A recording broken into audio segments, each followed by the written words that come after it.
गाजलेल्या वाई खंडाळा आणि महाबळेश्वर या मतदारसंघाच्या प्रचारासाठी असलेले सर्व मान्यवर आणि सर्व माझ्या उपस्थित आत्ताच आपल्याला हर्षवर्धन भाऊ असतील आणि सरफरोश भैया यांनी लोणंदमध्ये किंवा त्यांच्या गावातील प्रत्येक भागातील त्यांनी आपल्याला त्यांच्या समस्या सांगितल्या.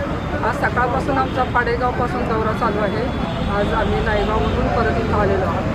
प्रत्येक भागामध्ये वेगवेगळ्या समस्या आहेत. प्रश्न पाण्याचे आहेत, रस्त्याचे आहेत, लोकांचे वेगवेगळे प्रश्न समोर आले. तर मला सगळ्यांना एवढं सांगायचं आहे, महाविकास आघाडीमधून राष्ट्रवादी पार्टी शरदचंद्रजी पवार या पक्षातून मला उमेदवारी मिळालेली आहे. मी अरुणादेवी शशिकांत प्रसाद आणि बावधन. तर मला सातारा जिल्ह्यामध्ये मला एकटीलाच एक महिला आहे, मला एकटीलाच असं उमेदवारी मिळालेली. कारण पक्षाने 50% आरक्षण दिलं आणि महिलांना संधी मिळाली.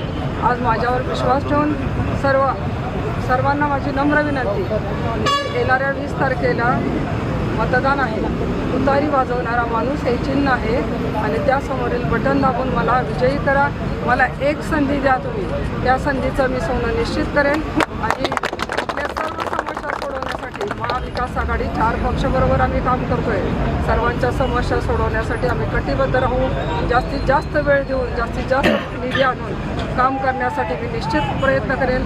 स्वर्गीय आप्पा माझे सासरे 20 वर्ष आमदार होते, तेव्हा या तालुक्यावर त्यांनी खंडाळा तालुक्यावर जास्तीत जास्त प्रेम दिलं. तसंच तुम्ही सर्वांनी आम्हाला प्रेम द्या, आशीर्वाद तुमचा असू द्या. भरघोष मताने विजयी करा. निश्चित आपले प्रश्न सोडवण्यास मी कटिबद्ध असेल एवढा आत्मविश्वास मी आपल्याला देते आणि सर्वांचे आभार मानते. 16 तारखेला शरद पवार साहेबांची सभा आहे. आपल्याला शरद पवारांच्या विचाराबरोबर राहायचं आहे. आज पवार साहेबांचंच तेच ह्या वयात एवढे फिरतात. पूर्ण महाराष्ट्राचं त्यांना परिवर्तन करायचं आहे. ते म्हणतात की महाराष्ट्राचा चेहरा मोहरा मला बदलायचा आहे. संपूर्ण ज्येष्ठ नागरिक त्यांच्याबरोबर आहेत. तरुण पिढीने सुद्धा आपल्या महाराष्ट्राचं भवितव्य घडवण्यासाठी पवारसाहेबांच्या बरोबर राहावं ही नम्रपणाने विनंती करते. आणि 16 तारखेला आदरणीय पवारसाहेबांची सभा आहे. त्या सभेला सर्वांनी जास्तीत जास्त संख्येने उपस्थित राहा आणि त्यांचं मार्गदर्शन ऐका. आत्ताच झालेल्या नुकत्याच दुःखद घटना नंदाताई जाधव नंदाताई किरण गायकवाड सरपंच माझ्या होत्या त्या.